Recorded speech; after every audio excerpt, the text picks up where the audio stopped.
Assalamualaikum warahmatullahi wabarakatuh. Perkenalkan, nama saya Umahatil Hafiza, NPM 21170701200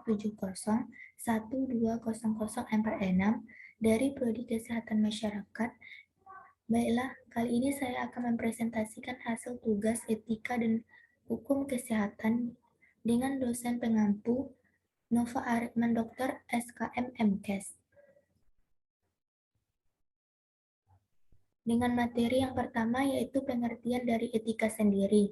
Menurut Kamus Besar Bahasa Indonesia, etika adalah ilmu tentang apa yang baik dan buruk mengenai hak dan kewajiban moral, kumpulan asas atau nilai yang berhubung dengan akhlak, dan nilai benar atau salah yang dianut dalam masyarakat.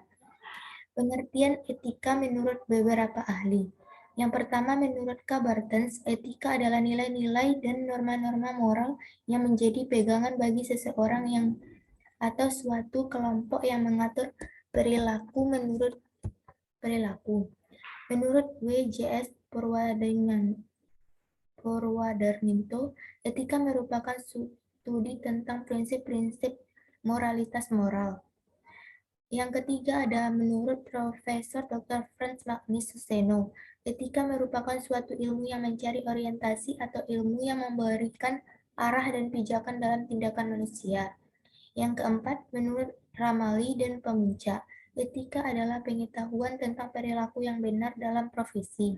Yang kelima, menurut H.A. Mustafa, etika adalah ilmu yang menyelidiki yang baik dan yang buruk untuk mengamati tindakan manusia sejauh bisa diketahui oleh pikiran.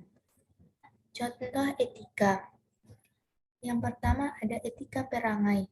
Etika perangai adalah adat atau kebiasaan yang ada di dalam masyarakat, waktu tertentu dan daerah tertentu. Contoh pergaulan anak muda, upacara adat, upacara pernikahan di daerah tertentu, dan busana adat daerah. Yang kedua ada etika moral, menjelaskan tentang baik buruknya perilaku berdasarkan kodrat manusia. Jika etika ini dilanggar, maka menimbulkan kejahatan dan dampak buruk. Contohnya, berkata jujur, menghormati orang yang lebih tua, menghargai perbedaan pendapat, menyantuni anak yatim, menghargai perbedaan pendapat, menyantuni anak yatim, membela kebenaran. Selanjutnya, etika pribadi. Etika pribadi ini berasal dari diri seseorang menjadi lebih baik. Misalnya seorang bisnis yang sukses dan kaya raya. Dia bisa menjadi orang yang sukses karena tidak lupa dirinya sebagai hamba Tuhan, sehingga berusaha maksimal untuk memberikan yang terbaik. Selanjutnya, etika sosial. Etika sosial berhubungan dengan lingkungan sosialnya. Contohnya, seorang pejabat yang dipercaya untuk mengelola keuangan milik negara, tetapi dia melakukan korupsi sampai tidak dapat tanggung jawab pada pemerintah. Materi yang kedua, yaitu menjelaskan maksud dan contoh dari etika filosofis dan teologis. Etika filosofis adalah suatu etika yang berasal dari aktivitas berpikir yang dilakukan oleh manusia, atau bisa juga dikatakan bahwa etika merupakan bagian dari ilmu filsafat. Etika filsafat memiliki sifat-sifat diantaranya yaitu yang pertama empiris, ialah etika yang membahas mengenai suatu yang ada atau konkret. Contohnya filsafat hukum yang mempelajari mengenai hukum. Dan yang kedua, non-empiris, ialah etika dari cabang filsafat yang berusaha melampaui hal konkret dengan seolah-olah menjadi sama sesuatu yang ada di balik semua gejala konkret. Yang kedua, yaitu ada etika teologis.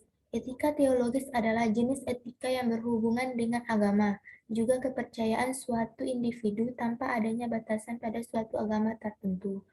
Contohnya, etika teologis dalam agama Kristen ialah etika yang bersumber dari presuposisi tentang Allah atau yang ilahi.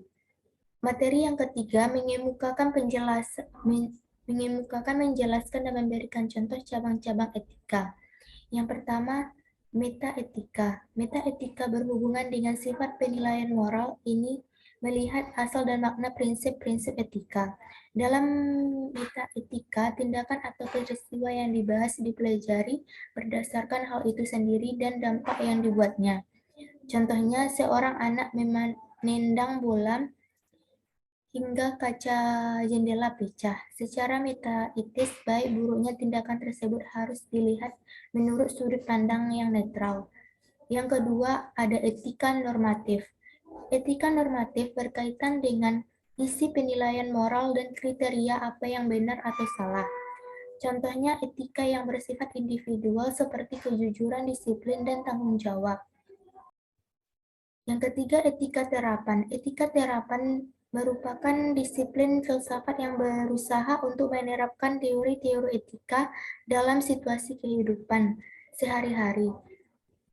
Etika terapan merupakan cabang etika yang terdiri dari analisis dari masalah moral yang spesifik dan konvensional. Berbagai pertanyaan yang dapat diajukan dalam bidang terapan. Misalnya, apakah melakukan aborsi amoral? Apakah euthanasia amoral? Apakah binatang juga memiliki hak? Materi yang keempat yaitu ruang lingkup ilmu etika. Yang pertama ada menyelidiki sejarah etika dan teori lama serta baru tentang tingkah laku manusia, membahas cara-cara menilai baik dan buruknya suatu perbuatan, menyelidiki faktor-faktor terpenting yang mempengaruhi lahirnya tingkah laku manusia, seperti naluri, adat, tingkah laku, lingkungan. Yang keempat ada menerangkan macam-macam akhlak yang baik, akhlak mahmudah dan akhlak yang buruk, akhlak mazmunah, untuk menuju kemuliaan sesuai Al-Quran dan hadis. Yang kelima ada menyelidiki faktor-faktor penting yang mencetak, mempengaruhi, dan mendorong lahirnya tingkah laku manusia yang meliputi faktor manusia itu sendiri, fitrahnya, nalurinya, adat kebiasaannya, lingkungannya, kehendak dan cita-cita, suara hati, motif yang mendorong berbuat dan masalah pendidikan akhlak. Contohnya berusaha menolong orang, kita harus berusaha menolong orang lain. Yang kedua, berusaha memberikan keuntungan kepada orang lain, baik keuntungan berupa materi, moral, ataupun perlindungan. Yang ketiga, berbicara yang sopan dan dengan orang lain. Yang keempat, memelihara hubungan baik antar sesama. Yang kelima, bersikap ramah jika wajah seseorang yang kita temui cerah, senyum dan ramah, kita pasti ikut terkesan. Materi yang kelima yaitu metode pendekatan etika.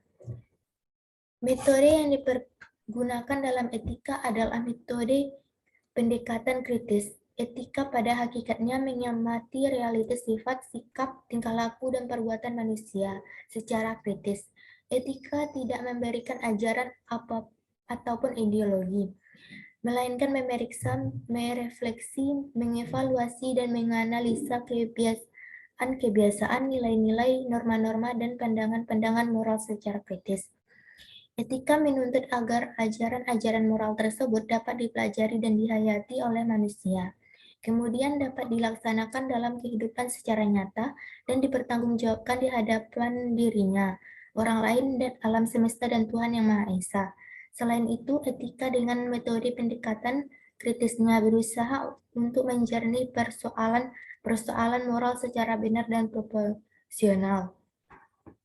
Karena itu, metodologi yang benar dalam mengupas persoalan-persoalan etika haruslah sesuai dengan semangat nilai-nilai kebenaran, yang menyatakan bahwa adanya peralihan dari dasar-dasar keyakinan menuju kaidah perbuatan, dan yang menyatakan bahwa agama keimanan menentukan perilaku. Karena itulah pembicaraan keyakinan selalu mendahului pikiran dan perbuatan. Baiklah, sampai di sini presentasi dari saya. Kalau jika ada kesalahan dalam ucapan, mohon dimaafkan. Assalamualaikum warahmatullahi wabarakatuh.